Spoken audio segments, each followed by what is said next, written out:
So out here in San Diego at the Naval Institute's West Conference, doing some book signings of the Punks trilogy, kind of the West Coast swing of the World Book Tour.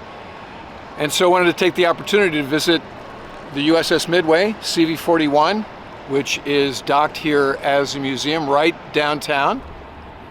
But I thought we'd also use the opportunity to walk through the day in the life of a squadron aviator. But before we do that, let's take a quick look at the history of this unique aircraft carrier. The USS Midway was commissioned just over a week after the end of World War II. First home port was Norfolk, Virginia. First deployment was to the Mediterranean in the fall of 1947. What has become an iconic aircraft carrier mishap occurred in June of 1951, as Midway operated in the Atlantic off the Virginia Capes during carrier suitability tests of the F-9F-5 Panther. Commander George Chamberlain Duncan had a ramp strike, and he miraculously survived, only suffering burns to his wrist where his flight suit didn't cover his arms. As mentioned in a previous episode, when I worked at the Naval Safety Center, I was asked to provide footage of the crash to Paramount for use in the film Hunt for Red October. At the end of 1954, Midway left Norfolk for a world cruise, which ended at Puget Sound, where the carrier underwent the first of two major modernizations. Midway received an enclosed hurricane bow, an aft deck edge elevator, an angled flight deck, and steam catapults before finally returning to service on 30 September 1957. Midway's home port shifted to Alameda, California, from which he frequently deployed across the Pacific and into the South China Sea. On the 17th of June 1965, two VF-21 Phantoms flying from Midway were credited with the first confirmed MiG kills of the Vietnam conflict, using AIM-7 Sparrow missiles to shoot down two North Vietnamese MiG-17s. After returning to Alameda from a follow-on deployment, the carrier entered the San Francisco Bay Naval Shipyard on 11 February 1966 for a second and even more massive modernization, which ultimately proved to be both expensive and controversial. The flight deck was enlarged from 2.8 to 4 acres, and the angle of the flight deck landing area was increased to 13.5 degrees. The elevators were enlarged, moved, and given almost double the weight capacity. Midway also received new steam catapults, arresting gear, and a centralized air conditioning plant. Cost overruns raised the price of this program from $88 million to $202 million, a budget buster that wound up canceling a similar modernization plan for the carrier Franklin D. Roosevelt. After Midway was finally recommissioned on the 31st of January 1970, the captain and his crew on the bridge discovered that the modifications had worsened the ship's seakeeping capabilities and ability to conduct air operations in rough seas.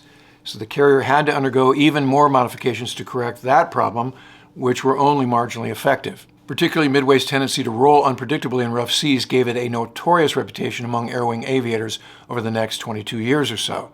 Note that Midway only had two catapults instead of four like other modern U.S. aircraft carriers, bowcats, no wastecats, and three arresting wires instead of four.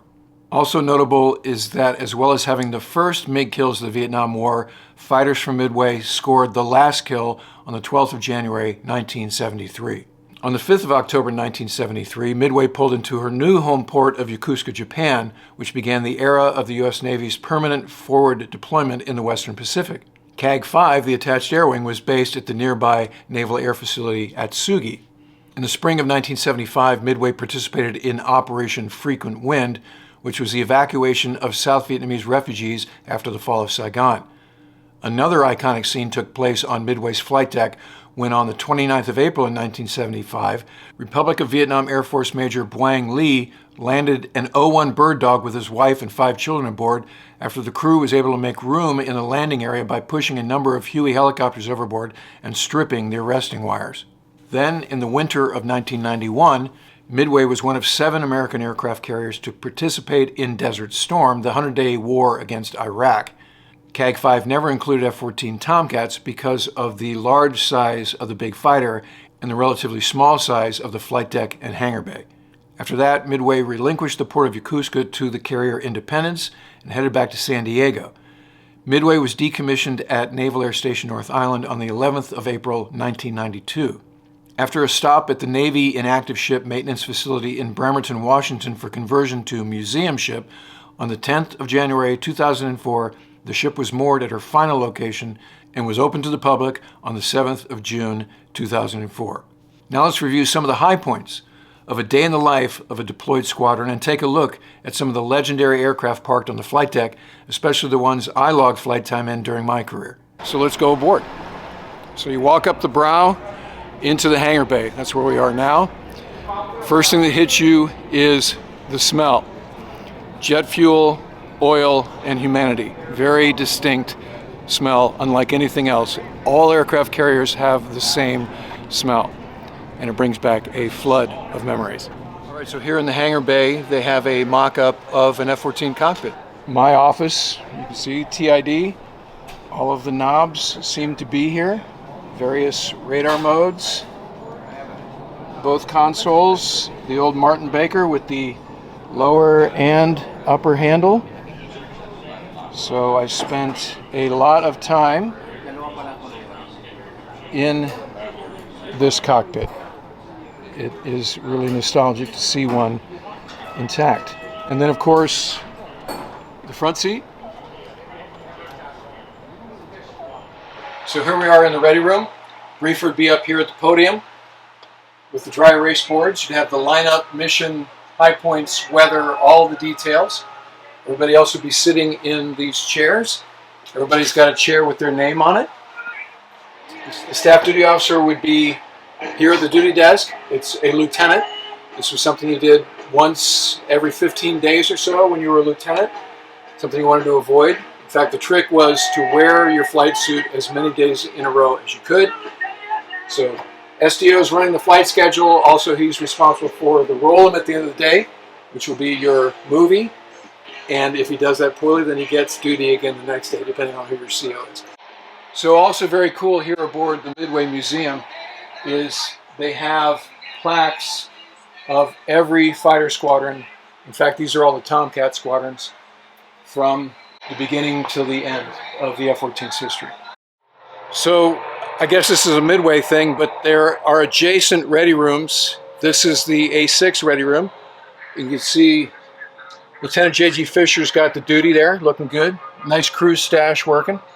And the MMCO and one of the guys about to go flying are behind him. So he's got all kinds of stuff, including his cup of joe, mandatory, and the greenie board. So the greenie board is an annotation of every pilot pass for the duration of a line period.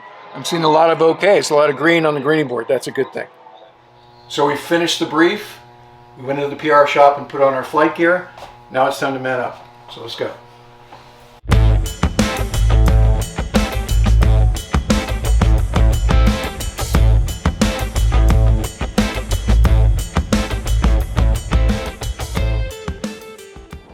Most fighter ready rooms, Ready 7 and Ready 8, were near the stern of the ship, so it would kind of orient you where your airplane was most likely going to be parked.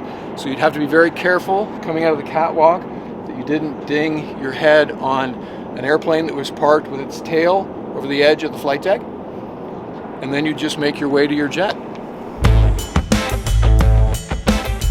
So we did the pre-flight episode with the airplane that is located on the Naval Academy grounds, so I don't want to go through that with this one, but you can see this is on one vertical stab. It is the VF-114 Aardvarks, and then the fin flash on the other vertical stab, on the port vertical stab, is the Black Lions VF-213. This one is loaded 2, 2, and 2. 2 Sidewinders, 2 Sparrows, and 2 Phoenix. Also, we have this guy here with his flight gear on, just your average Bubba, and he's got his knee board on, which you wouldn't be wearing as you were walking around the flight deck, but whatever. Everything else looks pretty accurate, pretty cool. And another detail here, the airplane is chained down like it would be on a real aircraft carrier to a pad eye. So chains from the hook points on the main landing gear to the pad eye on the flight deck. So once you get the airplane started up and you're ready to go, the deck crew would remove the chains, they'd have them draped around their shoulders, and they would walk with the airplane as it makes its way from the parking spot to whatever catapult you're going to use for launch. So here's an F-8 Crusader. As I used to say, when you're out of F-8s, you're out of fighters.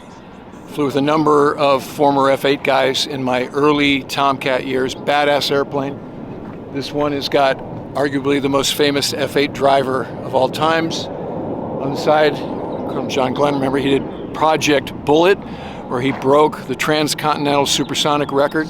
So you can tell from the distinctive shark's mouth VF-111 Sundowners, and armed with an AIM-9 Sidewinder.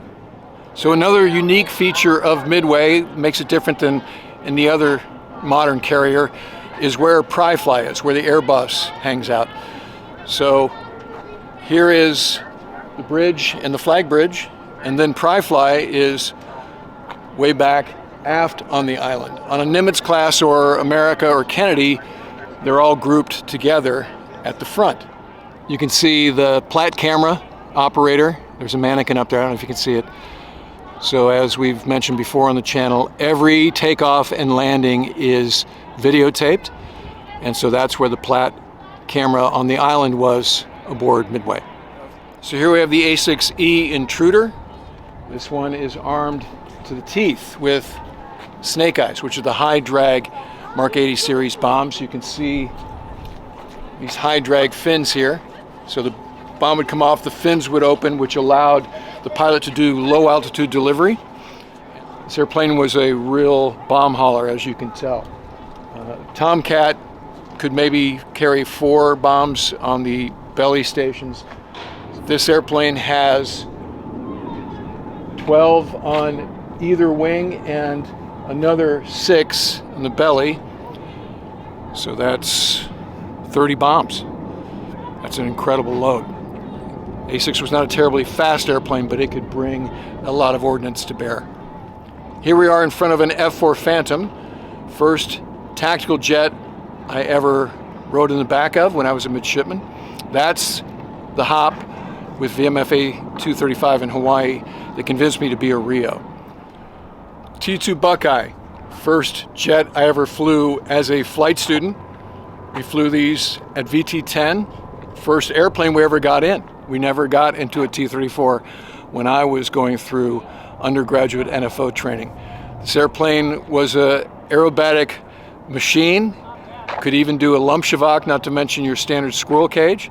So this was a blast to ride in the back of, but also a little bit hairy for the first time out of the gate. Strap into the ejection seat, wear the O2, and try not to puke, which was the instructor's secondary mission on your first FAM flight. We also used these when I was in the Tomcat community. VF-43, the Aggressor Squadron, had a couple of T2s, and they would do out-of-control flight training, both for pilots and Rios, to recognize the onset of spins and other out-of-control maneuvers. It was very good training that doesn't exist anymore, unfortunately, but love the T2 Buckeye. All right, here we are near the fantail LSO platform. Paddles currently indicating foul deck. Got the pickle in his hand, hands up, phone on his ear. No hearing protection, maybe foamies at the most. No mouse ears because you wanted to hear the engines spooling up or winding down, whatever they were. So again, on Midway, only 3 wires in the landing area here. So paddles watching from in the groove. You hear the enlisted guys say foul deck, clear deck, and then they drop their arm, and now they're just watching, concentrating on the pass. And as the guy comes across, they're watching him until he rolls out. Good trap. Now they start to focus on the next guy. As we've mentioned on the channel a number of times, recent episodes, super important job. All right, under this H3 tail here, you can see the lens, pretty simple. Green lights, horizontal, are what's called the datums. You can see the various cells of the center lens where the ball will translate up and down to indicate glide slope. The red lights are your wave off lights, and then the 2 little green lights at the top on either side are the cut lights. They can either mean give me power, or they can mean Roger ball, depending on the phase of the approach. This lens was pretty much what we used for decades in modern aviation. So that's our quick tour of the USS Midway. I can't think of a better way to spend a beautiful day in San Diego. So that'll do it for this episode. If you're a first-time viewer, please ring the bell and become a subscriber. Give me the likes and comment. Check the links below for merch, including Where to Get the Punks trilogy, my first 3 novels about life in an F-14 squadron. Now available as a Kindle at Amazon.com, so check that out. If you'd like to help support the channel, please consider using the super thanks, the heart icon below, or become a patron at patreon.com/wardcarroll. And in the meantime, I look forward to talking to you again soon.